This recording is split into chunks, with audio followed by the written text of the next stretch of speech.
Yo, what's going on, guys? And today I want to recap all of the March 29th, I guess also morning of March 30th basketball. We're going to get right into it. We'll talk Mavericks, Pacers, Heat, and Thunder.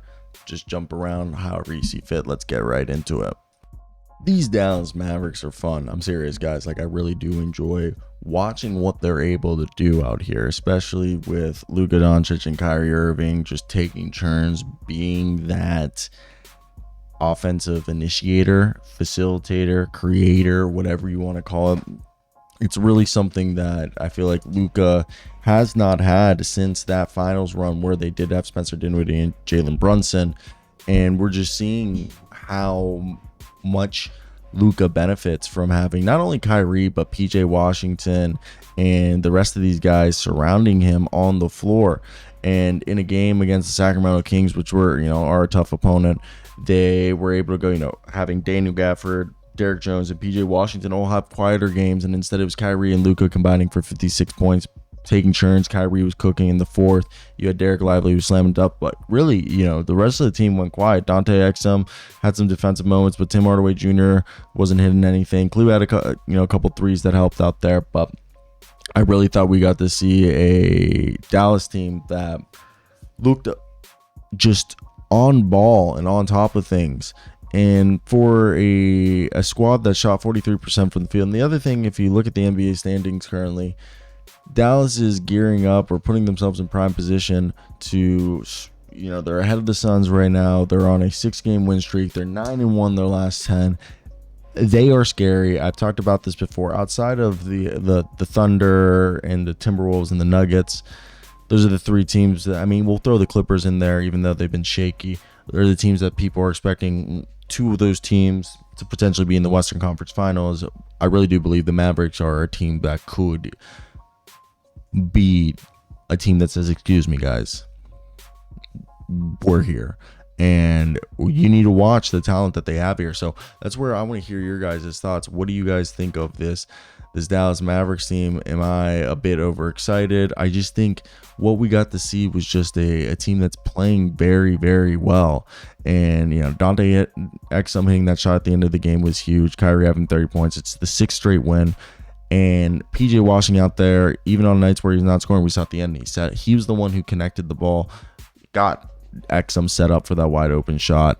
And seeing Dallas being able to rally from a 9-point deficit to start the fourth and go on a 12-0 run to take its first lead of the game midway through the quarter, I think was huge. And Dallas, which has won its 10 of its last 11, moves 2 games ahead of the Kings for the 6th spot in the Western Conference. That would allow them to avoid the play-in tournament as Sacramento remains in the 8th seed. And the Mavericks won back-to-back games of the Kings after blowing them out by 36 on Tuesday. So, this is huge. You're going against Domantas Sabonis, who, again, had his 26th triple-double of the season, recorded 56 consecutive double-double, insane stuff, passing Jerry Lucas for the longest streak in franchise history. And for me, I think this was huge.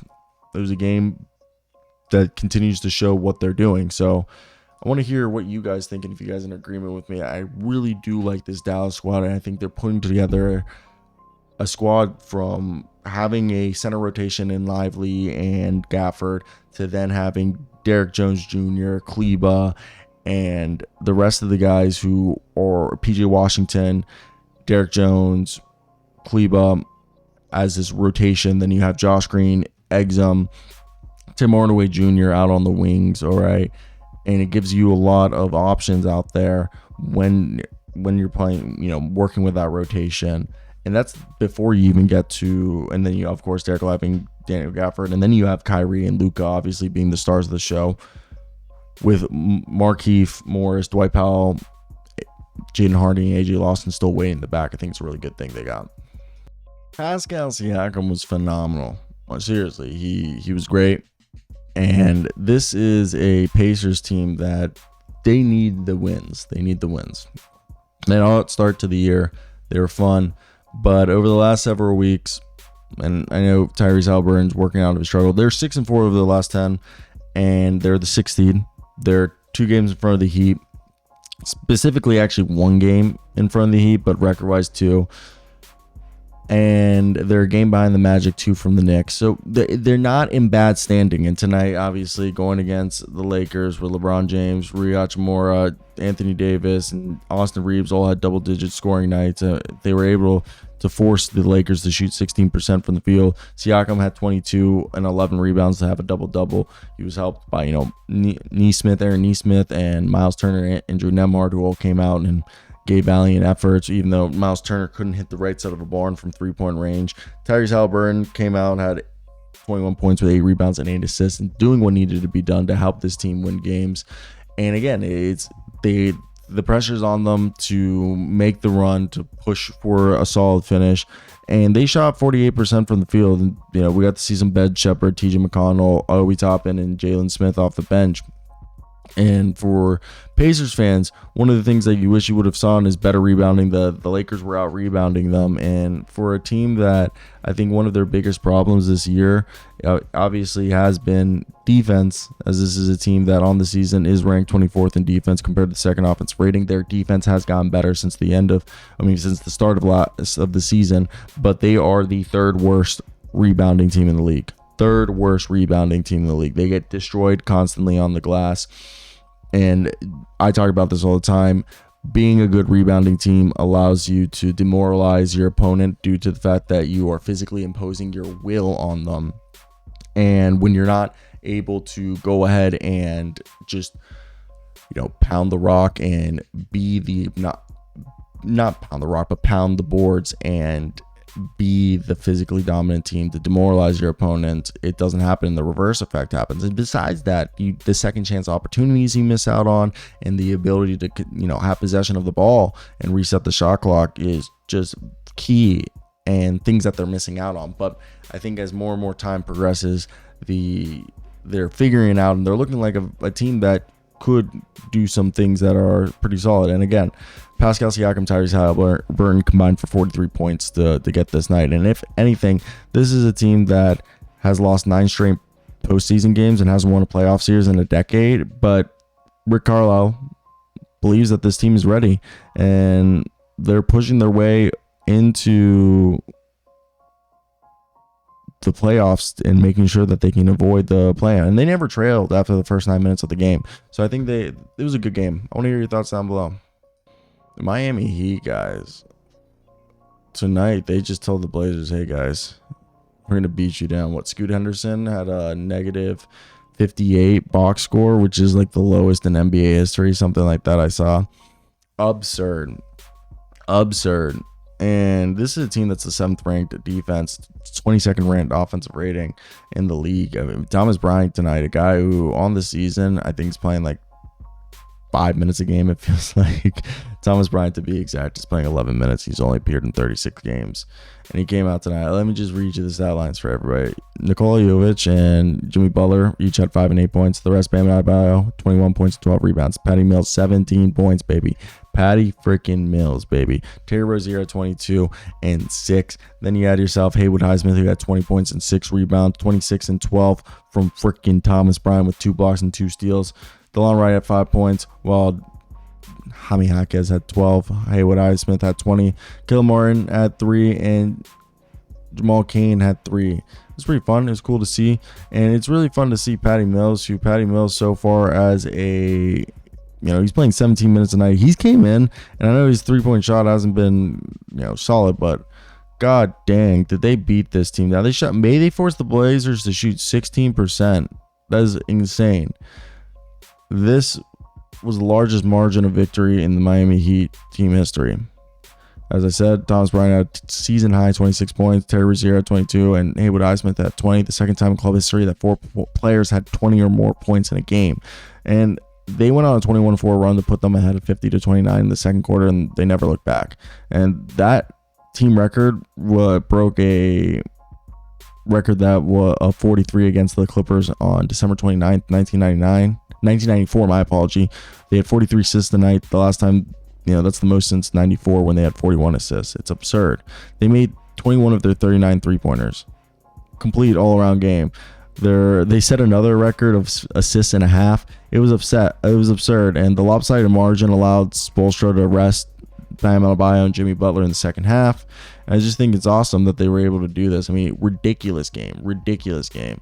But again, that's where I want to hear your guys' thoughts, what you guys think of this, and if you guys were on the same page as me. I just think it's really was a complete effort, and it was a great game. If you're a Heat fan, me being down here in Miami, you can't ask for anything better than this myself. But yeah, I want to hear your guys' opinions. What have you guys been thinking about the Heat and their performance? But yeah, I think that's basically my thoughts on the whole matter, as I'm excited as we get closer to the playoffs, if we get closer to the regular season, regardless of what their record is. If they got a spot, I think the Miami Heat continue to show that they are probably the scariest team in the league, for the fact that they can just beat any team on any given day, not just any given Sunday.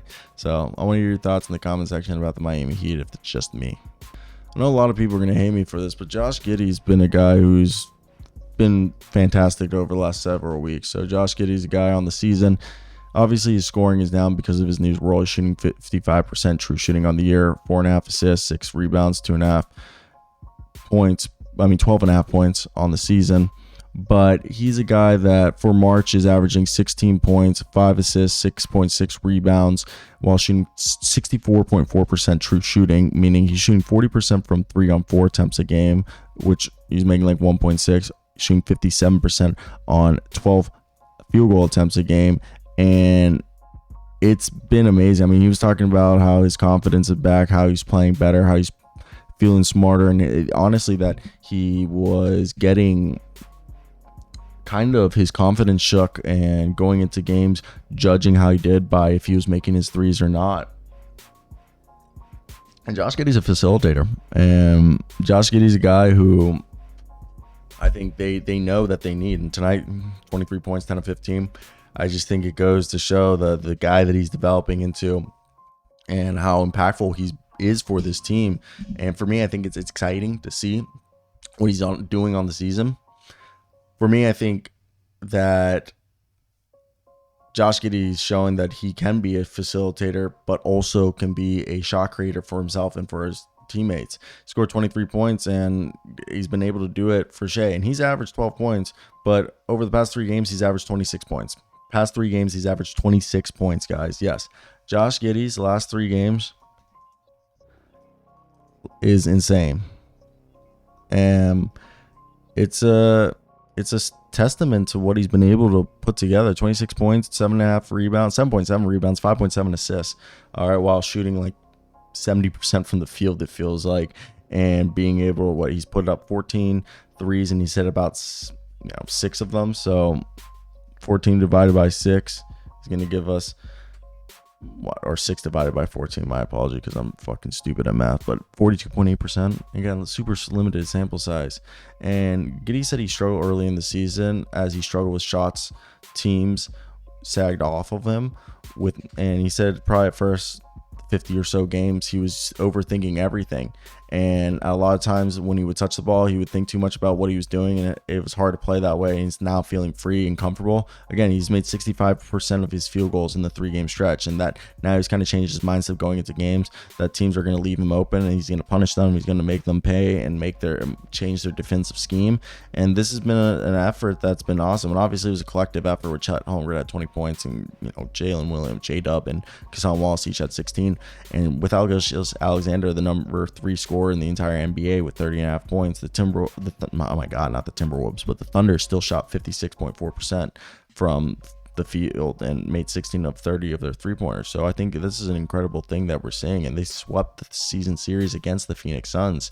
And Isaiah Joe was a dog tonight, but I just think what we're seeing with Josh Giddey and him becoming this player that, if I know a lot of people are going to be like, oh, he's an animal, this and that for his off the court stuff. That's not what we're even going to talk about today, because it's just not what I want. I think this kid is deserving of the opportunity and showing that he is a ball player and has the potential to be better than what people have been trying to put him kind of like almost in a box. And I feel bad for the kid, because obviously with everything that went off this offseason and led into the season, obviously caused distractions that he probably didn't want. And as we progress closer and closer to playoffs, I think him getting hot, him figuring out his game is more important and substantial to the Thunder's success, especially in the playoffs, than what people would give him credit. And I think there's a possibility that you're going to be quite shocked by how well Josh Giddey plays, and he could be a guy that swings a series for the Oklahoma City Thunder due to the fact that he's a guy who can rebound, a guy who can pass, a guy who can score. And he's really not the worst defender in the world. He's 6'8", 6'7", whatever it is, 6'8", 6'6", whatever. He's got size. He can guard people. He'll get blown by, but he's not a cone out there. And I think it's going to be fun, and what he's able to do is huge. So I want to hear your thoughts there.